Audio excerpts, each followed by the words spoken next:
सबसे पहले आप सभी सीनियर सिटीजन और बुजुर्ग लोगों से क्षमा प्रार्थी है। क्षमा मांगते हैं क्योंकि हम जो है कि थोड़ा-सा विलंब के वजह से आप लोगों को जो है कि इंतज़ार करना पड़ा और इतनी देर बाद हम आप लोगों से मुख़ातिब हो रहे हैं। क्योंकि चूँकि जब तक कोई अच्छी बात समझ में नहीं आती है, जो ये अच्छी खबर निकल कर नहीं आती है, तब तक जो है कि बार-बार जो है कि वीडियो अपलोड करने का दिल नहीं करता है। इसलिए जो है कि आप सभी लोगों के आग्रह पर लगातार जो है कि आप लोगों के अनुरोध पर और आप लोगों के मैसेज को इग्नोर भी नहीं किया जा सकता है। आज जो है कि इस वक्त हम आप लोगों से मुखातिब हुए हैं, आप लोगों से रूबरू हुए हैं। तो जितने भी सीनियर सिटीजन हैं, ट्रेड यूनियन के कर्मचारी हैं, चीनी मिल वर्कर हैं, भारतीय मजदूर संघ के लोग हैं और एनएससी से जुड़े हुए कमांडर अशोक रावत के टीम के अधिकारी कर्मचारी और तमाम पदाधिकारी का हार्दिक अभिनंदन और क्रांतिकारी स्वागत और अभिनंदन करते हुए आप सबों को जो है कि दिल की गहराइयों से धन्यवाद देते हैं। आपको बता देना चाहते हैं कि हिम्मत और हौसला को कभी भी छोड़ना नहीं चाहिए। हौसला और हिम्मत एक ऐसी चीज होती है जो जीवन में सबों को मंजिल देती है और आप लोग इतने अनुभवी लोग हैं, इतने बुजुर्ग लोग हैं, आपके अनुभव का फायदा जो है कि समाज को भी मिले, ऐसा जो है कि आप लोगों को लगातार प्रयास करते रहना चाहिए। हमारे एक तरफ जो है कि निर्मला सीतारमन जी जो कि धन की देवी हैं और दूसरे तरफ जो है कि प्रधानमंत्री नरेंद्र मोदी, उन्होंने जो है कि देश को एक नई दिशा दी है, आदरणीय है, सम्मानित है और देश के सीनियर लोगों में से एक हैं। इनका भी जो है कि उम्र 60 वर्ष के करीब और 60 वर्ष से अधिक जो है कि पहुंचने का जो है कि लग रहा है कि ये भी 60 पार कर रहे हैं और इनको जो है कि सारी समझ है ईपीएस 95 पेंशनरों की समस्याओं से। खुद ये गरीबी से जूझ कर जो है कि यहाँ तक पहुंचे हैं। तो आज की तमाम बातों पर जो है कि प्रकाश डालेंगे। आप सभी का प्यार, स्नेह और आशीर्वाद इसी तरह मिलता रहे और आपको जो है कि नई नई जानकारी हम इस चैनल के माध्यम से मुहैया करते रहे। यही हमारा मकसद है और हमारा मकसद जो है वह जो आपका मकसद है वही हमारा मकसद है।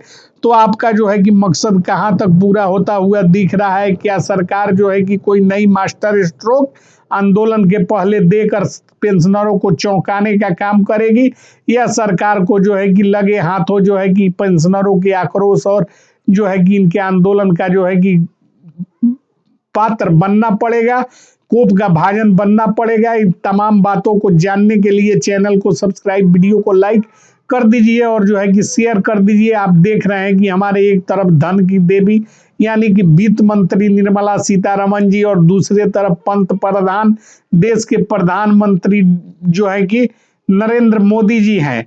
इनका सांकेतिक तस्वीर इसलिए लगाते हैं ताकि जो है कि आपके समक्ष इनको जो है कि बताया जा सके और इनसे जो मांगे आप लोग कर रहे हैं उनको जो है कि इन तक पहुंचाने के लिए वीडियो अपलोड करके और तमाम तरह के जो है कि मांगों को सहेजने का काम करते हैं। तो बढ़ते हैं बिना देरी किए हुए। 26 नवंबर 2025 को देश भर में ईपीएस 95 पेंशनरों द्वारा 2 दिवसीय शांतिपूर्ण धरना और देशव्यापी आंदोलन का आह्वान एक बार फिर किया गया है। पेंशनरों की मुख्य मांग है न्यूनतम पेंशन को बढ़ाना, महंगाई भत्ता जोड़ना, पुरानी विसंगतियों को दूर करना। केंद्र की मोदी सरकार पर बढ़ते सामाजिक दबाव को देखते हुए यह अनुमान लगाया जा रहा है कि सरकार आंदोलन शुरू होने से पहले मास्टर स्ट्रोक के रूप में कोई बड़ा कदम उठा सकती है। यह रिपोर्ट इसी संभावित परिदृश्य का विश्लेषण, रणनीतियां और संभावित प्रभाव और निष्कर्ष को प्रस्तुत करती जो है कि पूरी तरह से जो है कि आपके समक्ष पेश की जा रही है। ईपीएस 95 पेंशन योजना के बारे में सभी को पता है, 1995 में लागू की गई थी ताकि निजी सार्वजनिक क्षेत्र के कर्मचारियों को रिटायरमेंट के बाद न्यूनतम सामाजिक सुरक्षा मिल सके। लेकिन सीमित योगदान दर और वेतन सीमा और सूत्रों के कारण अधिकांश पेंशनर, सबको पता है कि आज 1000 से लेकर 2000 महज उनको जो है कि मासिक पेंशन प्राप्त हो रही है। पिछले 10 वर्षों से पेंशन सुधार की मांग लगातार पेंशनर्स उठा रहे हैं। सरकार द्वारा कई बार समिति भी गठित की गई, लेकिन ठोस नीतिगत निर्णय सरकार ने अब तक नहीं लिया और 2025 में बढ़ती महंगाई और वृद्ध पेंशनरों की समस्याओं ने आंदोलन का जोरदार आकार करने का काम किया है और इस बार देश भर के यूनियनों और संघर्षों ने मिलकर व्यापक राष्ट्रीय प्रदर्शन का आह्वान कर दिया है और राजनीतिक दृष्टिकोण से देश भर में आगामी राज्यों में चुनावों की तैयारी और बुजुर्ग मतदाताओं का बड़ा वर्ग विपक्ष का बढ़ता आक्रामक अभियान और ईपीएस फंड की स्थिरता और केंद्र सरकार में ईपीएफओ की वित्तीय जिम्मेदारियां और श्रमिक मंत्रालयों पर बढ़ती शिकायतें, यह सब जो है कि आंदोलन का कारण बना है और इसी कारण जो है कि देशव्यापी आंदोलन आगामी 3 एवं 4 दिसंबर को रखा गया है। सामाजिक दबाव, बड़ी संख्या में बुजुर्गों द्वारा दिल्ली की तरफ कूच करने की बात प्रकाश में आ रही है। सोशल मीडिया पर जो खबरें ट्रेंड कर रही है उसमें इसको दिखाया जाना चाहिए, टीवी चैनलों पर बहस का मुद्दा होना चाहिए। ईपीएस 95 पेंशनर्स के बुजुर्ग सीनियर सिटीजन 60 प्लस जो जा रहे हैं वे आज जा रहे हैं अपने मजबूरी वश अपने जो है कि मांग को आगे रखने के लिए और इसको लेकर जो है कि टीवी चैनलों पर बहस नहीं चलना दुर्भाग्य की बात है। सरकार आंदोलन से पहले क्या कदम उठा सकती है? पेंशनरों को राहत दे सकती है, सरकार की छवि बेहतर हो सकता है, आर्थिक रूप से व्यवहारिक हो सकता है।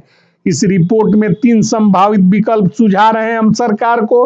पहला, पेंशन को वृद्धि किया जाए और इसे तत्काल प्रभाव से लागू किया जाए।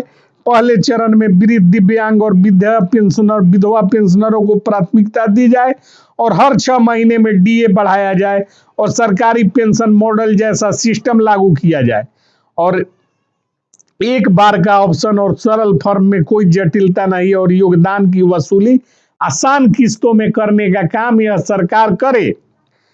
पेंशनर आज 65 से 80 वर्ष की उम्र में संघर्ष कर रहे हैं। कम पेंशन के कारण इलाज की कठिनाई सबको पता है, दवाइयों में भारी खर्च की बात प्रकाश में आ रही है, सामाजिक निर्भरता में जो है कि वृद्धि और जीवन स्तर में गिरावट की बात भी सामने प्रकाश में आई है। सरकार यदि समय रहते पेंशन बढ़ा देती है तो लाखों परिवारों का जीवन सुधरेगा, जो कि सामाजिक स्तर पर और मानवता के दृष्टिकोण से भी बहुत जरूरी है। हम इसको मानते हैं। न्यूनतम पेंशन कितना मांग आप लोगों के द्वारा किया गया है उसका बाकायदा लिखित आवेदन कमांडर अशोक रावत ने पीएमओ और धन की देवी निर्मला सीतारमन जी को सौंपने का काम किया है। इसको बार बार रिपीट करने की कोई आवश्यकता प्रतीत नहीं होता है। डीए का प्रावधान तो होना ही होना चाहिए ताकि पेंशन में स्थिरता बनी रहे। उच्च पेंशन लागू कराने में पारदर्शिता हो। 1995 के विसंगतियों को दूर करने के लिए पुनर्गणना की जाए और पेंशन भुगतान में डिजिटल सरलता का जो है कि सरकार की तरफ से व्यवस्था किया जाए।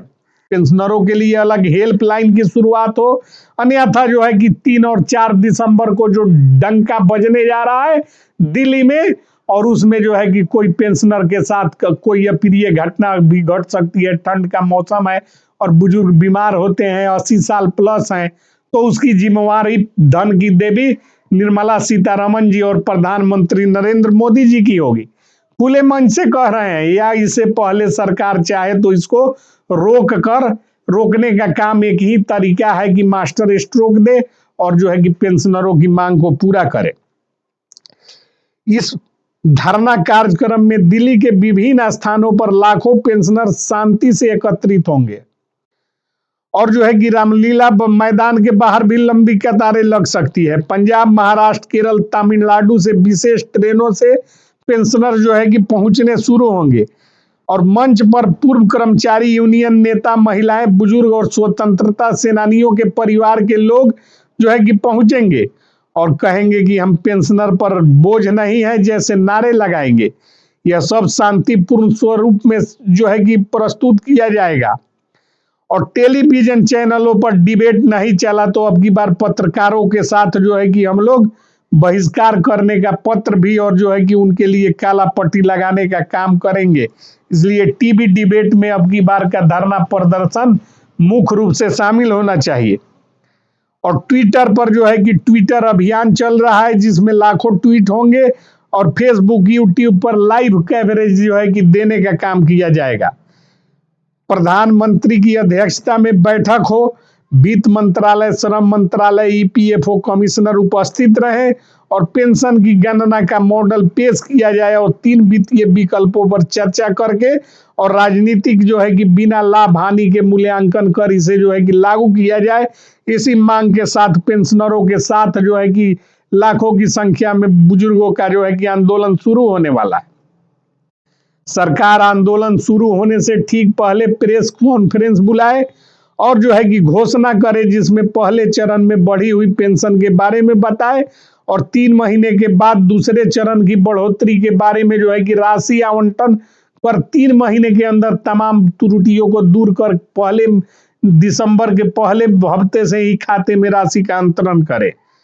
हर 6 महीने में जो है कि डीए का प्रावधान और संशोधन किया जाए और आसान प्रक्रिया के तहत ईपीएफओ ऐप और ऑनलाइन पोर्टल पर एक क्लिक में आवेदन ले और स्व घोषणा पत्र के आधार पर तमाम त्रुटियों को दूर कर सीधे जो है कि बुजुर्गों के खाते में राशि भेजे। यह तमाम मांगे जो है कि हम करते हैं और ईपीएस 95 पेंशनरों को जो है कि इसमें जो है कि उनको आमंत्रित करते हैं कि आप जो है कि हमारे इस मांग में सहयोग करने का काम कीजिए, वीडियो को लाइक और शेयर करने का काम कीजिए।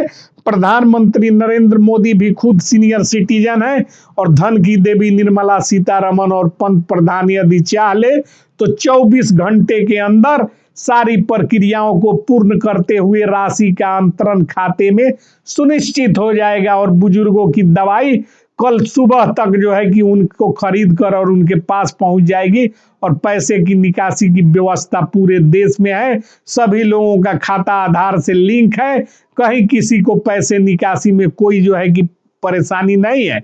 लेकिन धन की देवी निर्मला सीतारमण और पंत प्रधान माननीय नरेंद्र मोदी जी, इन दोनों की सहमति इसमें आवश्यक है। इसलिए इन दोनों महानुभावों का तस्वीर आप वीडियो में स्क्रीन पर पहले जो है कि साफ साफ देख पा रहे होंगे। तो आप क्या हमारी मांगों से सहमत हैं और आगामी जो है कि आंदोलन कार्यक्रम में पहुंचने के लिए तैयार हैं? तो वीडियो को दबाकर लाइक, शेयर और चैनल को सब्सक्राइब कर बुजुर्गों के सहयोग के दिशा में एक कदम बढ़ाइए और एक कदम रंजीत के साथ आगे बढ़िए। जय हिंद, जय भारत।